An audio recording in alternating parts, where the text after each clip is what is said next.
Hi everyone, welcome to our lunchtime seminar. Today we've got our artist Meeting with us. She's one of our artists in residences. She's doing a 30-day residency with us and has been here since the beginning of June.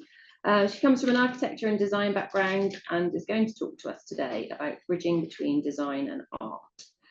Be a short presentation and then there'll be some time for some questions afterwards. And just to say that we will be recording the meeting, so those of you who aren't here can see it online afterwards. Over to you, Mi. Thank you, Karen. Hello, my name is Mi, and today I'm gonna go through the topics of design and art. Design and art are two distinct yet overlapping fields that often interact to produce remarkable outcomes. Understanding their differences helps us appreciate how they can be bridged effectively. Design is about solving practical problems with step-by-step planning and improvements to create functional and user-friendly solutions that meet specific goals, while art is about expressing emotions and ideas freely without strict rules and is often too open to personal interpretations. By combining the practical focus of design with the expressive freedom of art, we can create projects that are not only functional, but also inspiring. In the next part, I will go through 2 art projects and 3 design projects and take everyone through the creative process behind them. So the first project I want to go through is called the Imagine Machine. This is actually a non-direct visual experience that being created in a very dark space with very soft surroundings. The idea of this project is to create more interpersonal experience within different lighting conditions and also soft environment where human bodies can adjust or freely style themselves in the environment based on the lighting conditions. And the next project is called Dual Reflection. It is also another more experience-based art project. So the art project actually started with a very narrow space, and they are actually 2 rotating mirrors in the space. When the visitor comes inside of the space, the speed of the rotating mirror changes. So the more closer visitor gets to the mirror or one of the mirror rotates faster and make the reflection in the mirror difficult to see. And in the contrast, the opposite mirror will start rotating slowly. So the visitor can start adjusting themselves and also the distance between the artwork based on the reflections of the visitors and the surrounding environment. And for next part, I'm gonna go through 3 design projects. So the first one is actually a lampshade or a light installation I did during COVID, which used merely the cardboard box. The design is a modular design, and it has been consist with 12 panels, 12 square panels. And so the panel has been used for different functions. Some of them has been used as a joint. Some of them has been used as the shape to form the geometry. And on the right-hand side, they are how they've been made together as the final lampshade. Sorry, one more thing about this project. So the idea of this project is actually because during COVID period, there are a lot of delivery boxes. And by creating projects like this, it can be both by individual and also by a group of people, which increase the interactions between people during COVID time and also make use of the delivery cardboard box. And the next project is called the balance bench. It is a bench which actually interact with human bodies. So the forces of the bench and the shape of the bench could be able to support the lumbar spine at the back of the human back. And the shape has been studied with a different type of shape to based on our sitting positions and how we position ourselves with forces, and also how gravity gives us support back with the material it has been used. There are some testing has been done with the theory, which can be seen on the left top part. It's a 1-to-10 scaled model that can be reflecting the force from how the force has been loaded. So the whole chair and the bench can support how the human sits on top of the fronting part. And the next project is an artist residency I did in China last year. It's based in luxury architecture development. The gallery was a non-profit gallery funded by the developer for the residency area. And the residents who lives in the area actually have their own non-profit foundations to support their idea, like a living environment.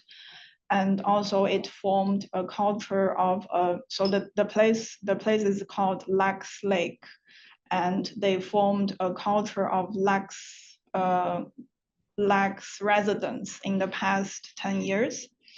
And with the project initially, so I was being invited to a meeting of a residence meeting of their foundations, and they have hugely interested, and also they want to do more sustainable approach with how they have how their environment has been formed in the particular area, and then they are concerned in terms of how the rubbish has been collected, reused, and recycled. And I have looked into different samples from different countries, for example, from States, UK, France, and also in Netherlands, to look into what type of sustainable materials is available in the market at the moment, and how the sustainable process can be processed within the current resource in the local area. And at the end, we've chosen the sustainable recycled plastics for the projects, for the residents, because every year they have this festival called Neighborhood Fest, where they believe in modern cities, the feeling of the neighborhood and support from the neighbors has been faded with the development of urbanism, especially in bigger cities in China. So they want to have this neighborhood fest every year, so that the neighbors can get in touch with each other and know each other better through this either a dinner or a lunch session. And this set of furniture has specifically been designed for this neighborhood fest. And also they are taking considerations to form like a sustainable foundation in the neighborhood area, so that the idea is the rubbish can be collected locally and reproduced locally for different purposes. And those are some testing process in terms of bending the recycled plastics with different patterns. And I think that's the end of the presentation. Does anybody have any questions? Thank you, very kind. Has anyone got any questions, either online or around the table? So how does your background and your design background, how does that inspire what you're doing here in the residency? I think with that, in terms of the background, because the background I had has been very like functional oriented with architecture and design request. And when I was doing art projects, I think the part for me, which is a little bit different than other artists, is I could be able to consider the request either from the area or from the communities more and take into the consideration into the projects. And especially with the details for technical part and also how to build and make things, I eventually has more experience with multidisciplinary knowledge because of my background. But also I would, I think this, I would take this as a advantage in terms of making the artwork, because in this way, that means my work is not only limited in one type of work, but also I can do like different types of works in a much more efficient way. I like how lots of the examples in there are This one? like a chair and around folding. Yeah. So you're taking something that is flat and then you're exploring bending or folding as part of the furniture. And I wonder if you could talk a bit about your origami app shape that you're working on at the moment.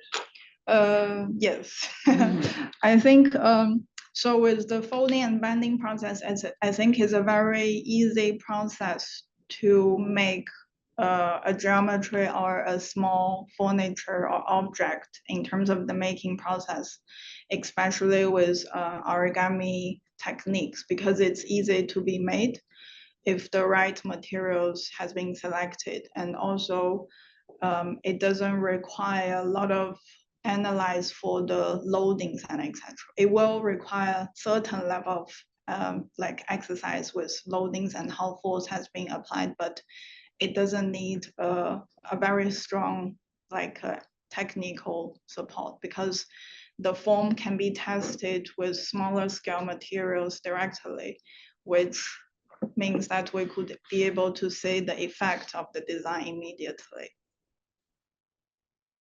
And that has been adapted to the lampshade design in CFPR, which can be made, designed, and tested with the facilities in here immediately.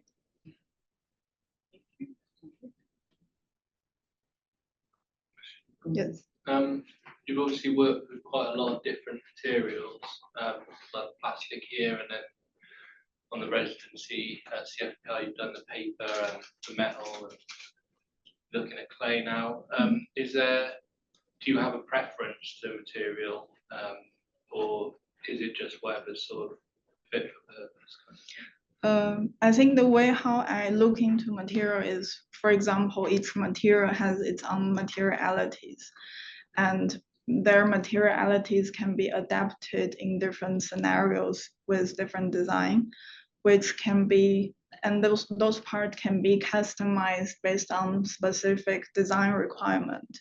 For example, the clay we've discussed previously, it has its limitations in terms of forming, but in another way, because of the curved advantage of the clay and ceramics, it actually gives more advantage in terms of the design, which towards more curved geometry.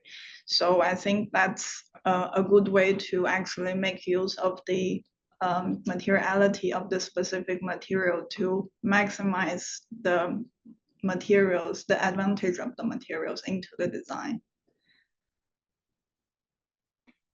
Cool. We've got a question from online saying, do you ever struggle to balance the requirements of a design brief with a creative stroke artistic approach when starting a project? How do you address both the practical and the more expensive stroke emotional approach? I think it is a very difficult thing to balance for most of the projects. And I think it depends on the specific projects. For example, if the requirement of the projects is more design lead, which towards a final product, then I think the idea is more towards to making the functional work with the final product instead of putting more emphasis in the artistic approach. And also with the practical project, it usually comes with a time frame and a budget. And that's the part which as a designer or architect needs to be considered like in advance, where working as artistic projects. I mean, there is also a budget and the time frame, but the freedom is like there is no specific requirement at the very beginning, which gives a lot of freedom for the projects to go and develop. And I think that's the different approach needs to be considered at the beginning of the projects. And when I first starting a project, I think with the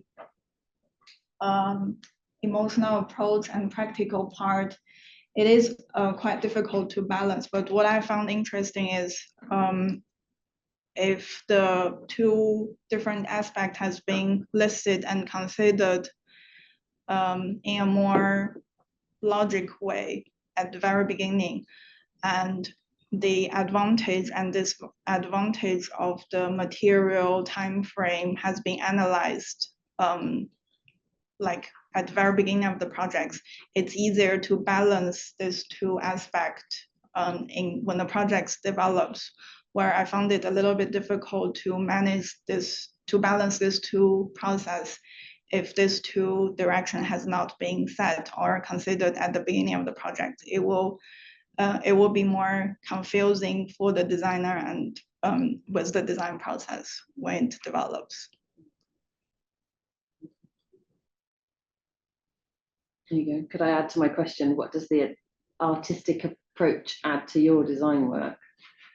The artistic approach. In what way? I think the part which brings to, for example, a furniture design or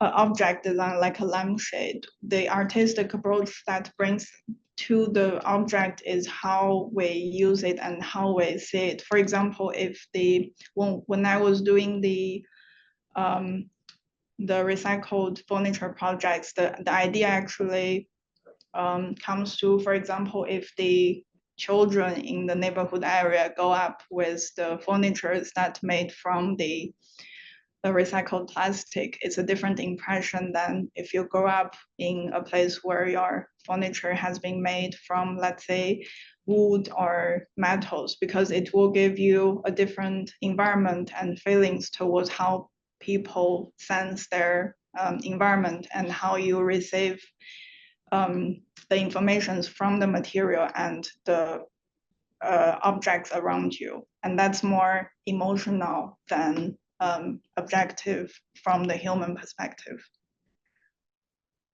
Great, thank you. Anyone else for any more questions? Practical question. So with these chairs, for example, how was the process of actually making them? People collect the plastic and send it to a factory to be repurposed, or how? So the material, because the material needs, actually we have some facilities in the lab, it's very similar. So you crush the material into smaller pieces, and then they have a very big pressing machine. So you cannot put all the small particles into this pressing machine. And then the pressing machine is like an oven that heats into certain temperature and press into the sheets. And this part comes from the material supplier. And then we take the material from the material supplier and then manufacture it with a folding process. So the community get involved with collection of plastic. So you said this was all yeah. about recycling. Yeah. Repurposing. Yeah. because at the moment, because if the community wants to fund this project with all the infrastructure for recycling, it will need like a bigger amount than buying sheets from the supplier. And the purpose of this project is actually to set up a sample for the communities. So it's like, this is what we can get if once all the facilities has been finished. And then obviously building facilities and implant the system into the area needs to take time. So I think at the moment this year, they started another residency with the topic of how do you sustainably think sustainably.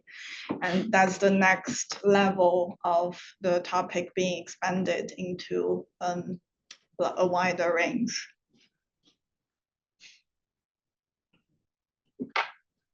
It's a really nice company called Smile Plastics. Yeah, I've ordered some samples from Yeah, them. they're amazing. And so they just collect, waste materials like rubber boots or, chips or whatever.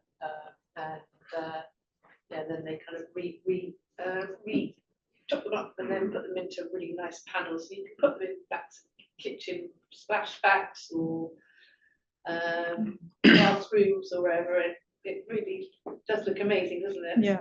Do they make them like this with kind of like nice Yeah. model patterns Yeah. rather than grey merch? Nice. Yeah, no.